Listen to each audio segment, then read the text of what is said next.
હવે વાત કરીશું વિગતવાર સમાચારની તો દર વર્ષે મહાશિવરાત્રીનો મેળો અને ગિરનારની લીલી પરિક્રમા યોજાય છે ત્યારે અહીં લાખો શ્રદ્ધાળુઓની સુવિધામાં વધારો થાય તે માટે હવે વહીવટી તંત્રએ કમર કસી છે તો આવો જાણીએ કેવી સુવિધા ઊભી કરી રહ્યું છે વહીવટી તંત્ર જુઓ અમારા આ ખાસ અહેવાલમાં।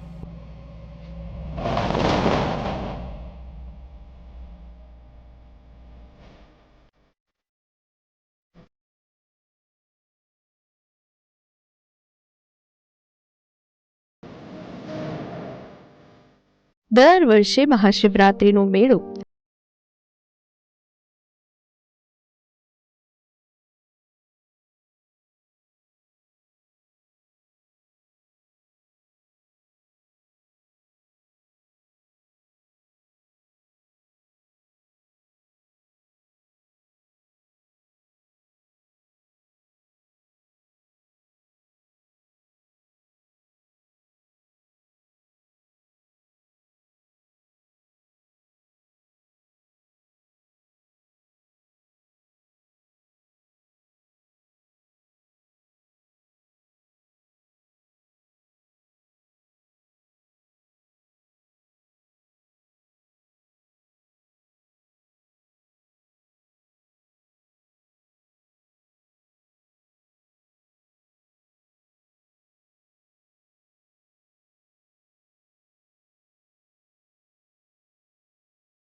જૂનાગઢ શહેરમાં આવવું પડતું હોવાથી સમય અને ઈંધણનો પણ મોટો વ્યર્થ થતો હતો।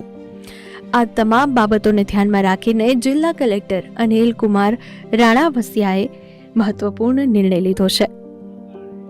જૂનાગઢ જિલ્લો અને ખાસ કરીને જે ભવનાથની તળેટી છે એનું ધાર્મિક અને આધ્યાત્મિક રીતે ખૂબ ઉચ્ચ મહત્વ છે અને જે શિવરાત્રીનો મેળો છે એટલે સમગ્ર ભારતમાંથી મોટી સંખ્યામાં આદરણીય સાધુ સંતો અને લોકો આવતા હોય છે અને ખૂબ જ એ વખતે પબ્લિક આવતી હોય છે એટલે એ સમય દરમિયાન એક કંટ્રોલ રૂમ ત્યાં ભવનાથની તળેટીમાં જ હોય એ ખૂબ જરૂરી હતું કે જેથી કરીને કોઈ પણ વ્યવસ્થા જાળવી શકાય અને કોઈ પણ બાબત છે એને ક્વિક રિસ્પોન્સ આપી શકાય। એટલે આ તમામ બાબતોને ધ્યાનમાં રાખી અને ભવનાથની તળેટીમાં જે કંટ્રોલ રૂમ બનાવવા માટે માનનીય કલેક્ટર સાહેબે 677 ચોરસ મીટર જમીન ફાળવણી કરેલી છે અને જ્યાં પછી કંટ્રોલ રૂમ ઉભો કરવામાં આવશે। જ્યારે પણ જે મેળો થતો હોય છે જોયો જ હશે કે એટલી મોટી સંખ્યામાં લોકો આવતા હોય છે કે અમારો જે અહીંયાનો કંટ્રોલ રૂમ છે ત્યાંથી કંઈ પણ મેનેજ કરવું અને ક્વિક રિસ્પોન્સ આપવા ખૂબ જ અઘરા થઈ પડતા હોય છે।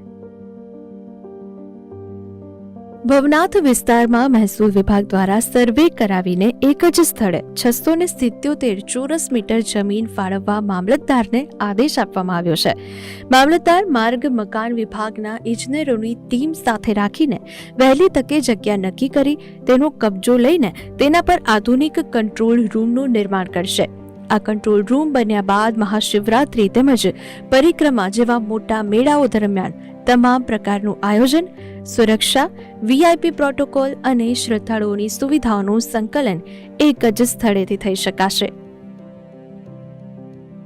જૂનાગઢ માન્ય કલેક્ટર સાહેબશ્રીએ સરસ મજાનું ખૂબ આવકારદાયક પગલું ભર્યું છે। ભવનાથ તળેટીમાં કંટ્રોલ રૂમ કરવાની જે વાત છે એ ખુબ સરાહનીય છે કારણ કે ભવનાથ તળેટીમાં વાર્ષિક આપણા બહુ મોટા ઉત્સવ આવે છે, ગિરનારની લીલી પરિક્રમા અને શિવરાત્રીનો મેળો। એ સિવાય પણ ભવનાથ તળેટીમાં રોપવે થયા પછી યાત્રિકોનો ખૂબ ધસારો થયો છે।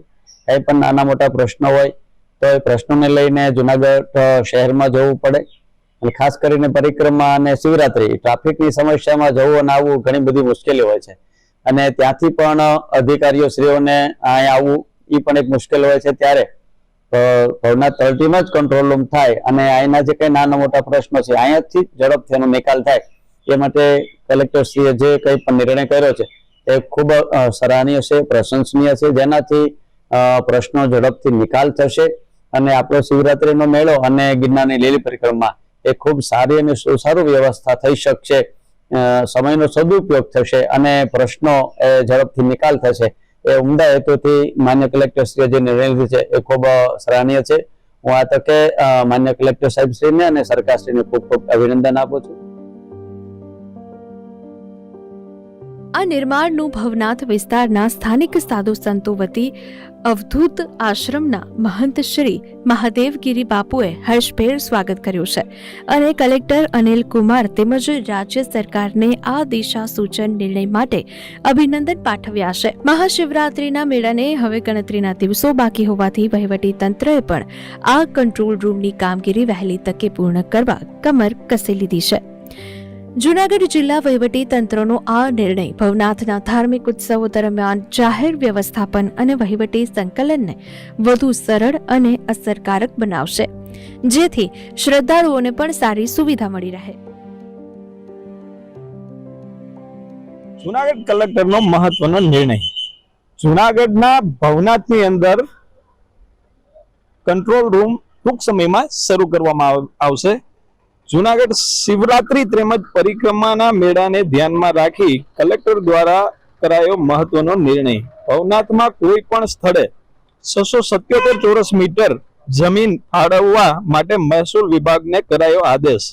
ભવનાથ વિસ્તારમાં કંટ્રોલ રૂમ શરૂ થવાથી સરકારી પેટ્રોલ તેમજ સમયનો થશે બચાવ. સ્થાનિક વેપારીઓ તેમજ સાધુ સંતો દ્વારા આ નિર્ણય વધાવી કલેક્ટરને પણ અપાયા અભિનંદન. ખાસ કરીને જોવા જઈએ તો જૂનાગઢના ભવનાથની અંદર થતા બે મેળા, જે મહાશિવરાત્રી હોય કે લીલી પરિક્રમા હોય, જેને લઈ અને લોકોનું ઘોડાપૂર અહીંયા આવતું હોય છે અને લોકો અહીંયા ધાર્મિક વિધિ કરવા માટે પણ ભવનાથની અંદર હાલ આવતા હોય છે. ત્યારે ખાસ કરીને આ કંટ્રોલ રૂમ છે તે શરૂ કરવામાં આવશે તેવો હાલ જૂનાગઢ કલેક્ટર દ્વારા નિર્ણય લેવામાં આવ્યો છે. પ્રદેશ 24 ગુજરાતી યજ્ઞેશ ભટ્ટ, જૂનાગઢ.